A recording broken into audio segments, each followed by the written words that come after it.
Ya, bismillah. Assalamualaikum warahmatullahi wabarakatuh. Alhamdulillah. Alhamdulillahilladzi hadana lihadza wa ma kunna linahtadiya laula an hadana Allah. Asyhadu an la ilaha illallah wahdahu la syarika lah wa asyhadu anna Muhammadan abduhu wa rasuluhu. Amma ba'd. Qala Allah Ta'ala fi kitabihil karim, A'udzu billahi samiil alim minasyaitonir rajim. Segala puji hanya milik Allah yang masih memberikan kepada kita kesehatan, nikmatnya waktu luang, nikmatnya menuntut ilmu syar'i, yang mana ilmu syar'i ini adalah ilmu yang paling utama dibutuhkan kaum muslimin. Karena jika tidak kita pelajari ilmu syar'i ini, maka kita akan menemukan banyak kegelisahan dalam hidup, menemukan banyak hambatan dalam hidup, menemukan banyak kesulitan dalam hidup. Ilmu syar'i ini adalah ilmu yang mengantarkan kita dekat kepada Sang Pencipta. Tentunya bila mana kita sudah dekat dengan Sang Pencipta, demi Allah, apapun permasalahan, ujian, musibah yang menimpa kita, insya Allah pasti kita mampu melaluinya. Dengan apa? Dengan keimanan dan ketakwaan serta sandaran hati yang betul-betul kita serahkan sepenuhnya kepada Allah Subhanahu wa taala. Salawat serta salam tak lupa semoga senantiasa selalu tercurahkan kepada Nabi kita, guru kita, suri tauladan kita. Beliau adalah manusia terbaik sejak bumi ini diciptakan oleh Allah Tabaraka wa Ta'ala, kelak pun hingga Allah Tabaraka wa Ta'ala menghancurkan bumi ini sehancur-hancurnya. Tidak ada yang menyerupai beliau, akhlak beliau, kasih sayang beliau, perhatian beliau, ketaatan beliau, dan ketauhidan beliau kepada Allah Tabaraka wa Ta'ala. Beliau adalah Nabi kita yang mulia Muhammad sallallahu alaihi wasallam. Mudah-mudahan salam ini sampai kepada istri-istri beliau dan juga keturunannya, kepada sahabat beliau yang mulia dan juga keturunannya, kepada para ulama yang senantiasa jujur dan ikhlas dalam menyampaikan seluruh risalah yang dibawa oleh Rasulullah sallallahu alaihi wasallam, dan kepada kita insyaallah taala yang setia, istiqamah insyaallah tegak berdiri di atas sunnah-sunnah beliau biiznillah.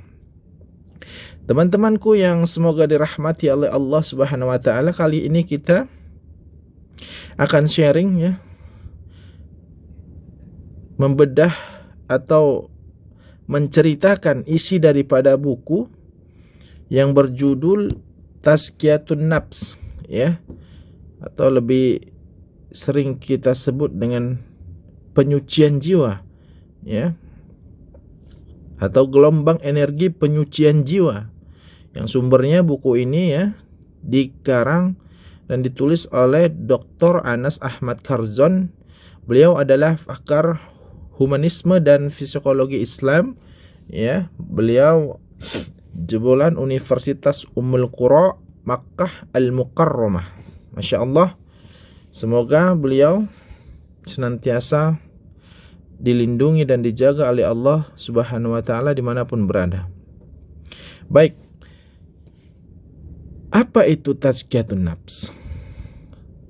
Tazkiyatun Nafs ini adalah penyucian jiwa. Lalu kenapa kok jiwa ini harus disucikan? Kenapa jiwa ini harus dibersihkan? Islam mengajarkan kita untuk senantiasa terus membersihkan kotoran-kotoran yang berada di dalam hati kita, apapun itu. Makanya dalam hal ini merujuk kepada Quran surah Asy-Syams ayat 7 sampai dengan 10, Allah tabaraka wa taala berfirman, "Wa nafsin wa ma sawwaha fa'alhamaha fujuraha wa taqwaha qad aflaha man zakkaha wa qad khaba man dassaha." Artinya, dan jiwa serta penyempurnaannya, yaitu ciptaannya, maka Allah mengilhamkan kepada jiwa itu jalan kefasikan dan ketakwaannya. Sesungguhnya beruntunglah orang yang mensucikan jiwanya. Di sini kita garis bawahi, Allah mengatakan beruntunglah orang yang mensucikan jiwanya itu, dan sesungguhnya merugilah orang yang mengotorinya. Artinya kebalikannya, beruntung dan sangat beruntung orang-orang yang senantiasa berupaya semampu, semaksimal mereka mensucikan jiwanya, ya. Dan sangat merugi, ya, sangat merugi demi Allah orang-orang yang senantiasa terus hari demi harinya mengotori jiwanya, hatinya. Kenapa merugi? Karena hakikat ketenangan, kebahagiaan hidup itu bukan dengan apa yang kita lihat. Karena kebahagiaan, ketenangan, kemudian damainya sebuah jiwa itu, ya, terletak pada bersihnya dia dalam menjalani segala aktivitas yang ingin dilakukannya,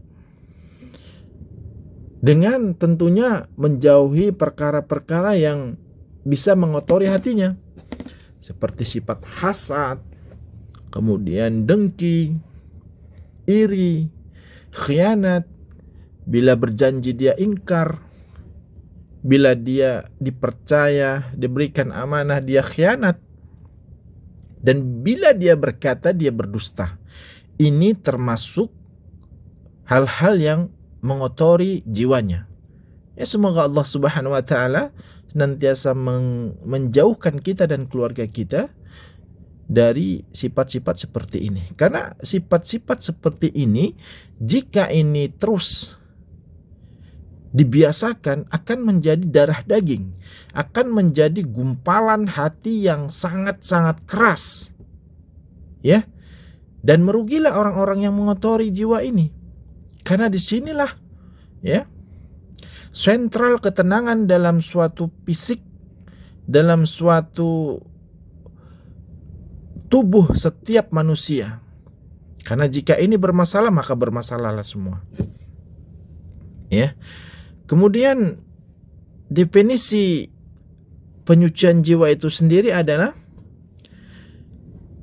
segala bentuk, ya, dari berbagai kecenderungan buruk dari dosa, kemudian mengembangkan fitrah baik di dalamnya yang dapat menegakkan istiqomahnya untuk mencapai derajat yang ihsan. Lalu apa ihsan itu? Ihsan itu menyembah Allah Ta'ala dengan seolah-olah kita melihatnya. Apabila tidak mampu, maka yakinlah dan bayangkanlah bahwa Allah Subhanahu wa taala sedang melihat perbuatan kita. Jadi kesimpulannya adalah ihsan itu beribadah dengan ikhlas, baik ibadah khusus maupun ibadah umum, ya. Ibadah khusus itu contohnya salat 5 waktu, zakat, puasa, ya. Ibadah umum, ya, kita bersedekah, ya, menjenguk orang sakit, kemudian membantu kaum muslimin, ya. Semua kita lakukan ikhlas karena Allah. Karena segala perkara, perbuatan, aktivitas yang kita lakukan, jika niatnya hanya ingin menggapai ridho dan rahmat dari Allah, maka dia dikatakan ibadah, insyaallah. Mudah-mudahan Allah selalu jaga keikhlasan kita, dan ikhlas ini butuh latihan. Insyaallah ketika kita terus melatih, maka kita akan mendapatkan apa yang kita inginkan. Kemudian penyucian jiwa bukanlah membasmi sifat-sifat tercela dari diri kita, karena hal ini bertentangan dengan tabiat jiwa dan sifat-sifatnya, serta karakternya yang diciptakan Allah.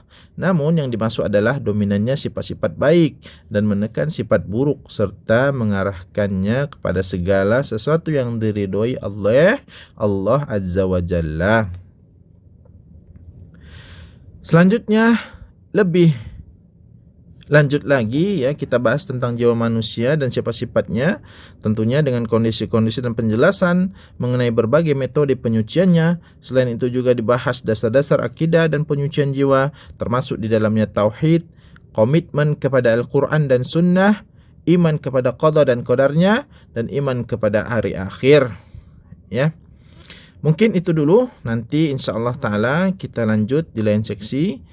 Mudah-mudahan sharing singkat ini bermanfaat ya, untuk kita amalkan tentunya, karena buah dari ilmu itu sendiri adalah dimudahkan oleh Allah dalam pengamalannya. Karena ilmu yang berkah itu ilmu yang senantiasa bisa dibagikan oleh orang lain, khususnya diamalkan bagi dirinya sendiri.